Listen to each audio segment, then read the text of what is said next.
ফরিদপুর, চট্টগ্রাম, কুমিল্লা, রংপুর, খুলনা, বরিশাল, সিলেট, রাজশাহী এবং ময়মনসিংহ অন্তর্ভুক্ত রয়েছে।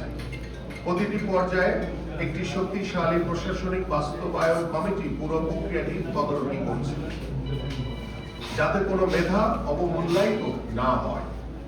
আপনারা জেনে আনন্দিত হবেন যে রেজিস্ট্রেশনের জন্য খুব সংক্ষিপ্ত সময় থাকা সত্ত্বেও সারা দেশের শিশু কিশোরদের মধ্যে আমরা যে উদ্দীপনা দেখেছি তা এক কথায় নজিরবিহীন। গত 12 থেকে 27 এপ্রিল পর্যন্ত সারা দেশ থেকে মোট 1,60,779 জন কিশোর কিশোরী অনলাইনে রেজিস্ট্রেশন করেছে। এর মধ্যে 1,16,646 জন কিশোর, 44,133 জন কিশোরী আবেদন করেছে, যা আমাদের নারীদের ক্রীড়াবৃত্তি ও ক্ষমতায়নের এক উজ্জ্বল প্রতিচ্ছবি। পরিসংখ্যানে দেখা গেছে সর্বোচ্চ 15,324 জন আবেদনকারী নিয়ে সিলেট জেলা শীর্ষে অবস্থান করছে।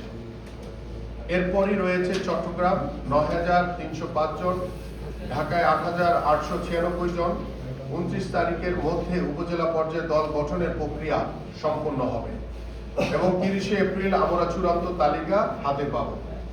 এরপর আগামী 13 থেকে 22 মে চলবে অঞ্চল ও বিভাগীয় পর্যায়ের উত্তেজনাপূর্ণ লড়াই।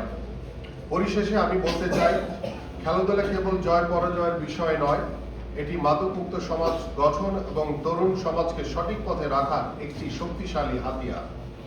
মাননীয় প্রধানমন্ত্রী জনাব তারেক রহমানের নেতৃত্বে আমরা যে সমৃদ্ধ বাংলাদেশের স্বপ্ন দেখছি, নতুন করে স্পোর্টস হবে সেই স্বপ্নের এক অবিচ্ছেদ্য অংশ।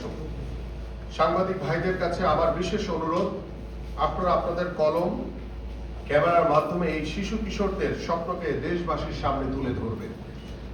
আপনাদের সহযোগিতায় আমাদের এই তৃণমূলের লড়াই একদিন অলিম্পিক কিংবা বিশ্বকাপের মঞ্চে রূপ নেবে, এই প্রত্যাশা রইল। সবাইকে ধন্যবাদ। বাংলাদেশ জিন্দাবাদ। এবং আমাদের সাংবাদিক ভাইদের জন্য একটু অনুরোধ করবো, একটু বসবেন আপনারা, যে আপনাদের জন্য একটি নির্দেশিকা আমরা আপনাদের প্রত্যেকের টেবিলের সামনে আমরা পৌঁছে দিব।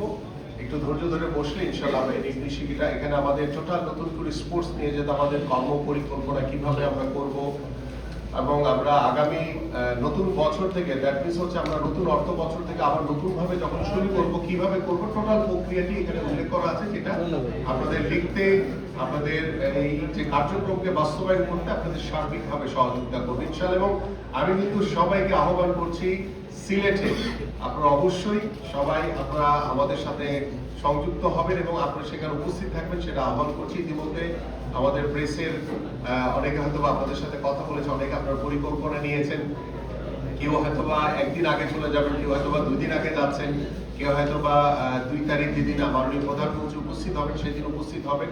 তো আমি স্পোর্টসের যে যুগান্তকারী যে একটি পদক্ষেপ আমাদের মাননীয় প্রধানমন্ত্রী উদ্যোগ নিয়েছেন, সেই উদ্যোগকে স্বাগত জানিয়ে আমি আপনাদের সবাইকে আহ্বান করবো যে আপনারা সিলেট সহ একযোগে আমাদের এই নতুন করে স্পোর্টস 64টি জেলায় কিন্তু ডিজিটালি আমাদের মাননীয় প্রধানমন্ত্রী উদ্বোধন করবেন ইনশাআল্লাহ।